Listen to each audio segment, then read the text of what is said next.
wabarakatuh. Perkenalkan, nama saya Eli Dwi Purwati, kelas PAI A3 semester 4 dengan NIM 221060111126. Di sini saya akan menerangkan tentang tokoh yang berperan dalam perlawanan umat Islam terhadap penjajah dari Demak dan Mataram. Yang pertama, Kerajaan Demak. Kerajaan Demak merupakan kerajaan Islam pertama di Jawa yang berdiri pada abad ke-16 yang didirikan oleh Raden Fata. Faktor adanya perlawanan Demak terhadap Portugis didorong dari faktor ekonomi.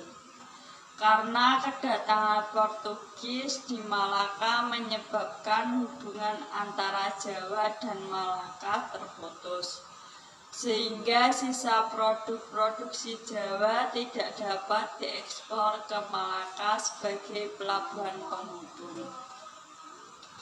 Maka daripada itu, Raden Fatah mengirim Adipati Uno sebagai pemimpin perlawanan Kesultanan Demak terhadap Portugis pada tahun 1513.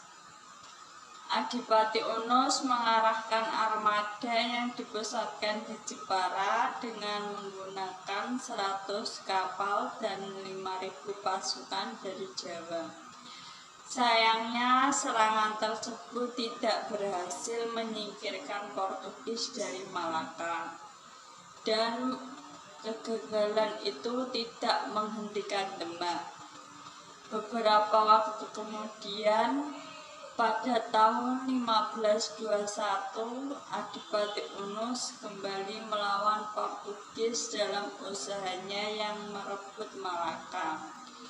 Namun dalam usahanya yang kedua kali mengakibatkan Adipati Unus gugur di medan pertempuran. Setelah Adipati Unus meninggal, disebutkan bahwa Sultan Trenggana menggantikan Adipati Unus sebagai Raja Demak dan memimpin sejak 1521 hingga 1546.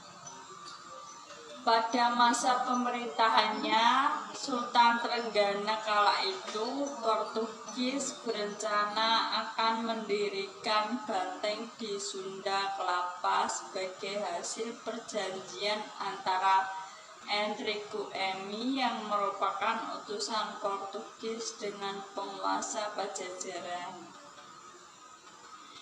Sultan Trenggana turun tangan dengan mengirim pasukan di bawah kepemimpinan Fathahillah pada tahun 1522.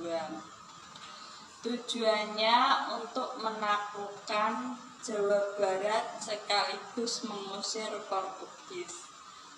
Pada 1527, Demak akhirnya berhasil mengalahkan dan mengusir Portugis dan Sunda Kelapa berhasil dikuasai oleh Fathahillah yang kemudian berubah nama menjadi Jayakarta.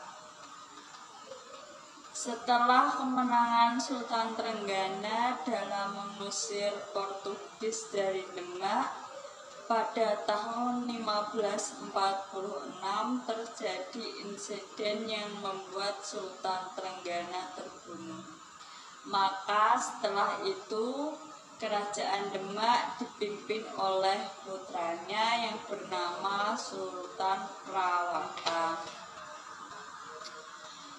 Ketika Sunan Prawita bertahta, dibunuhlah oleh Arya Penangsang pada tahun 1547. Maka setelah itu Arya Penangsang menduduki tahta Demak. Ketika Arya Penangsang tewas dan Hadiwijaya menduduki tahta dengan memindahkan kekuasaan dipajang menandai berakhirnya kekuasaan Kerajaan Demak. Kerajaan Mataram. Kerajaan Mataram Islam berdiri pada abad ke-15 berpusat di Kota Gede, Yogyakarta.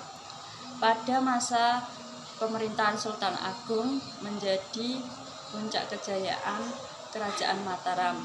Dan pada saat itu VOC datang dianggap membahayakan kekuasaan Mataram Islam di Pulau Jawa.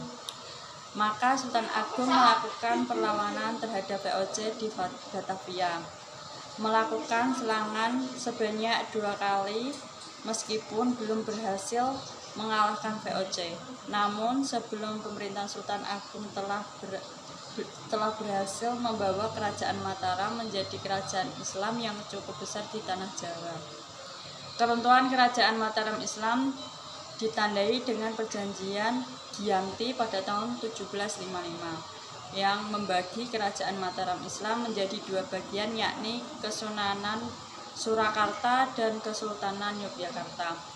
Sekian dari saya, mohon maaf bila ada salah kata. Wassalamualaikum warahmatullahi wabarakatuh.